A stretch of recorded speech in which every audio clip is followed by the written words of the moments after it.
কোনোভাবেই থামছে না রাজধানীর মোহাম্মদপুর আদাবরের কিশোর গ্যাংয়ের দৌরাত্ম্য। গেল রাতে আদাবরের বিভিন্ন এলাকায় তারা তাণ্ডব চালায়।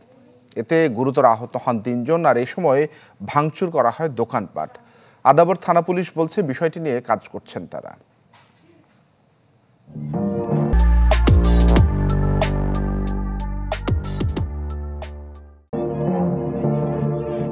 শুক্রবার রাত আনুমানিক 10টা। দেশীয় অস্ত্র হাতে কিশোর গ্যাংয়ের 20 থেকে 30 জন সদস্য আদাবরের মেহেদিবাগ এলাকায় ঢুকে কোনো কারণ ছাড়াই একটি চায়ের দোকানে বসে থাকা ক্রেতাদের এলোপাতাড়ি কোপাতে থাকে। ভাঙচুর করা হয় চায়ের দোকানও। শুধু চায়ের দোকানেই নয়, আশেপাশের অলিগলিতে ঢুকে সাধারণ মানুষকেও কোপাতে থাকে গ্যাংয়ের সদস্যরা। এতে গুরুতর আহত হন 3 জন। আমি দোকানে বসছিলাম, বসে চা খাইতেছিলাম। আজকে মারসুর করে মার শুরু করে দিয়েছে।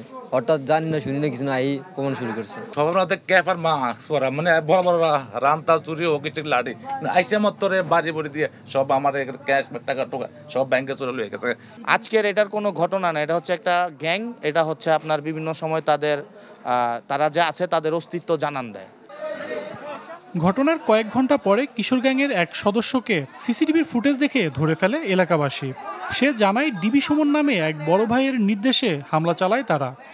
সুমন ভাই বলছে তোকে কে মারছে সেটাও দেখমু, আর মেহেদিবাগে যা আছে সব কোবাই থুয়াম, এটাই।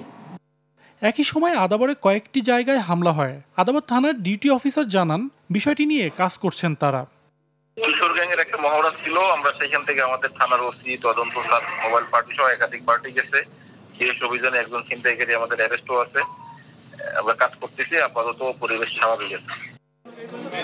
5ই আগস্টের পর থেকে ছিনতাই ও কিশোর গ্যাংয়ের দৌরাত্ম্যের কারণে আতঙ্কিত এলাকাবাসী। এতে নিরাপত্তাহীনতায় ভুগছেন বলে জানিয়েছেন তারা। সজল সাইক, চ্যানেল 24, ঢাকা।